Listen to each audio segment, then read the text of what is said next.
Now we're nearing the weekend before the election on November 4th. Believe it or not, the data pouring into our center here at Gallup, and we're analyzing them on a constant basis. Try to give you an update on exactly where the election stands. Let's look at several key indicators in that light at this point. First of all, the ballot itself. Here's one way that we look at it here at Gallup. Regardless of what assumptions we make about turnout, whether we're looking at registered voters or a tight screen for likely voters, the traditional model, the expanded model, Obama is getting about 51% of the vote. The difference comes in the percent of the vote that McCain is getting. Among all registered voters, he's down at the lower end of the 40 range, 42%, in data collected through Wednesday night.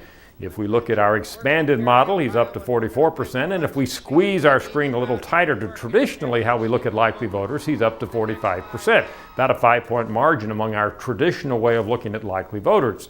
If the undecideds, about 5% of them in that traditional likely voter model, were to break evenly or proportionately, we would expect Obama to end up with a percent of the vote in the low 50s and McCain in the mid to upper 40s. But we're going to have to wait and see what happens this weekend. Things can change. One thing we know, a lot of early voting. Of everyone we talk to who is registered to vote and say they plan to vote, 21% now tell us that they have already voted through early voting or absentee voting. That's already higher than in 2004, when at the very end we had 17% who had voted early. And in fact, this election we've got another 12% who still tell us they plan to vote before the election. As we've been telling you, that would be upwards of 30% of the entire electorate who may have voted before November 4th itself. We look at these data every day, and right now, again, as we've been seeing, those early voters tilt a little more towards Obama than those who plan to vote on election date itself. We'll keep tracking this as we go through the weekend. First-time voters, something we're tracking now on our data. 10-11% roughly of all of our registered voters tell us that they would be first-time voters if and when they vote. Of course, not all of them will end up voting, but that's the percent that we're seeing right now, and they skew heavily towards Barack Obama. They tend to be quite young, and that's one of the keys we look at here relating to turnout. How many of these first-time voters will actually show up at the polls?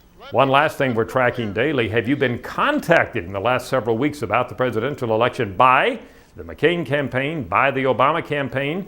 Right now, we've got Obama with an edge there. 37% of registered voters say yes, they've had contact from the Obama campaign.